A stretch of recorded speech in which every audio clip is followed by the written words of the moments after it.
So that is the dua, saying that now our thirst will go away by the breaking of the fast. This is a dua which we do before breaking the fast. Hope that answers the question. Yes, brother.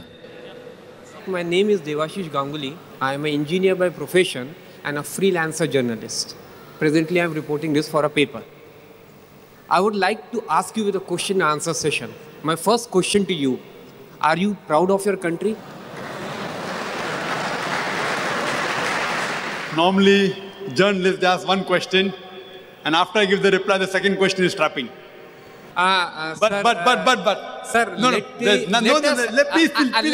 me finish it. Please let me answer, I know. Let me finish to this allegation. Let us have this discussion in free sense of mind. Sure, I'll allow you. Thank you. I'm not blaming you. I'm telling most of the journalists. I'm not saying you are the same category. You may not be. Already you have said it.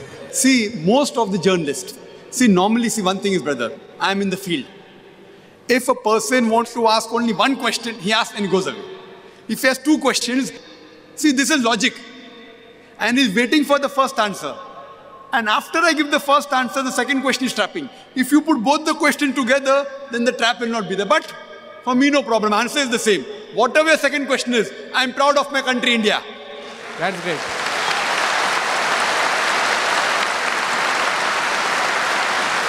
It is one of the few countries in the world which gives the right for the citizen of India to preach, propagate its religion and practice.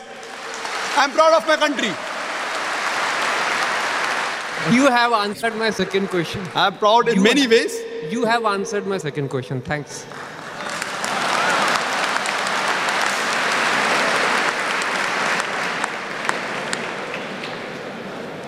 Thank you. Can we have the next question from the sister? This is another question by a non-Muslim. Hema Khattar Usman, she writes, you said there are some sheep in Muslim community doing wrong things, which media is propagating. Aren't these Muslims giving media a chance by doing it in the name of religion, which misleads non-Muslims? The question posed by a non-Muslim is a very good question. That there are some Muslims or black sheep in the community. Aren't these Muslims giving a chance for the media to propagate wrong things about Islam? These black sheep Muslims aren't actually Muslims. A Muslim will never do things which are wrong. A Muslim by definition means as a person who submits his will to Almighty God.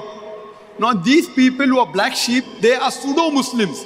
Their name may be Muhammad, Zakir, Abdullah, Sultan, whatever it is. By name you don't become a Muslim. You become a Muslim by deeds. When you submit your will to Allah, you become a Muslim. So these people actually are not true Muslims, but they have Muslim names. So they aren't bothered whether they're giving a chance to media or not, because they aren't bothered about the religion. Because they're not bothered about the religion, but they are not bothered, so they're least bothered what's happening. But I'm blaming the media. Why is the media picking up the minority? If majority of the Muslims are doing this, and then you blame the religion, I've got no problem. But they are picking up this minority. Imagine if I tell you that Hitler incinerated 6 million Jews. Can I blame Christianity for that?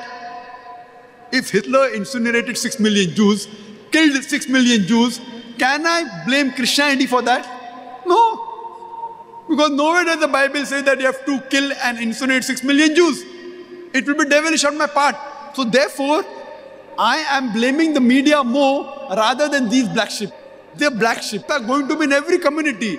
And I even speak against these black sheep in many of my lectures. But the media is supposed to portray a picture which is true. They can't pick up black sheep and portray as though they're exemplary Muslim. Or they should say, okay, this Muslim has robbed. He's only 1 or 5 or 10 amongst 1 billion Muslims. I've got no problem. But they portray as though every Muslim is doing something wrong. If one Muslim is caught in drugs, as though majority of the Muslims deal in drugs. So this is what the media portrays is wrong, which I object to. The media should portray a fair picture. That's what I want. Hope that answers the question. Yes, brother. Dr. Zakir Naik, congratulations and best of luck for starting Peace TV. I request all the audience to give him a big clap.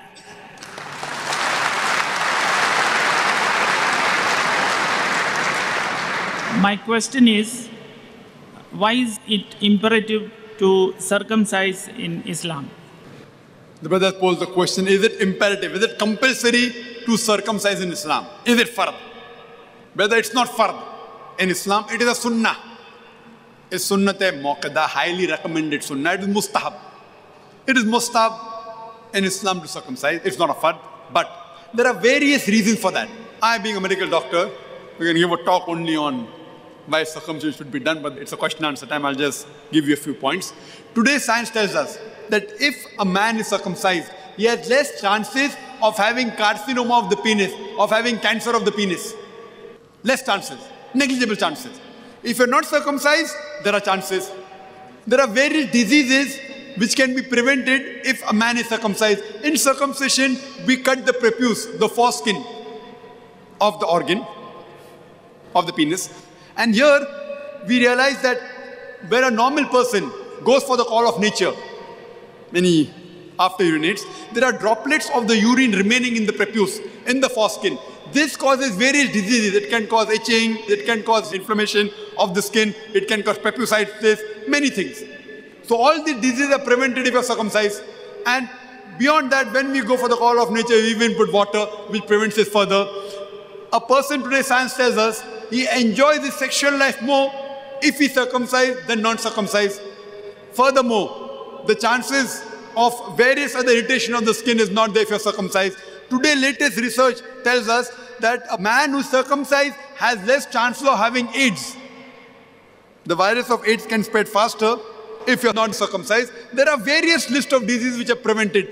That's the reason today in America, more than 50% of the boys, after they're born, they're circumcised. They aren't Muslim. Even the Christians in America, the doctor asks the parents, do you want your son to be circumcised? And more than 50% of them are circumcised, not because Islam says that, because they know it is a benefit for the son. Hope that answers the question. Yes, brother. Assalamu alaikum. My name is Imran Mohammed. I'm an IT manager. My question is regarding the media and conspiracy theories. How should the Muslim respond to conspiracy theories such as America's trying to take over the world, suppressing Islam, etc., etc.? All too often I'm finding Muslims who are not educated in Islam correctly dive into the conspiracy theories more than the knowledge that we should be acquiring.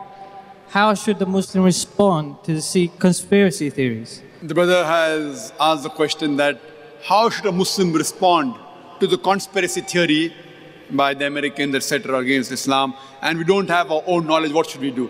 Brother, the first thing we should do is we should know our deen. Unfortunately, most of the Muslims do not know their own religion. That's the reason we are in this problem. If we know deen very well, this media would not have a chance to say what it's saying. Unfortunately, we ourselves don't know our deen. And that's the reason when the media says many things, we Muslims become apologetic, we tend to agree. I'll just give you an example. There was a very good pious Muslim, mashallah. He comes and tells me, Brother Zakir, do you know these Talibans, they're very ruthless people, bad people. I said, why? What happened? Because they beat the woman. I said, who told you? I saw it with my own eyes. Where did you see it? He saw it on BBC. See, I'm not here to defend the Taliban. They are not my friends, neither are they my enemies. I haven't met them. I'm not to defend them. But when I keep on traveling, I meet people. I was in Malaysia giving a talk, and there was a couple. Both of them were doctors. There was a gynecologist and a pediatrician. Both of them were doctors. They spent more than a month in Afghanistan trying to help the injured people. And that lady doctor, she told me, the shot they show on the television, a Taliban hitting the woman, they aren't Taliban. I said, how do you know? I said, see, because I've been with the Talibans. I know how they tie their turban. For example, we as non-Arabs, we will not find a difference between the way the ghatra is tied of the Arabs. But Arab knows that the way an Emirati ties the ghatra is different. The way a Saudi ties the ghatra is different. The way a Kuwaiti ties is different. They know, we don't know. So she being with Taliban, she knows that the way the turban is tied in that shot, it can't be a Taliban. So even the shooting they did in Hollywood, where they did, I don't know, they didn't do a good job.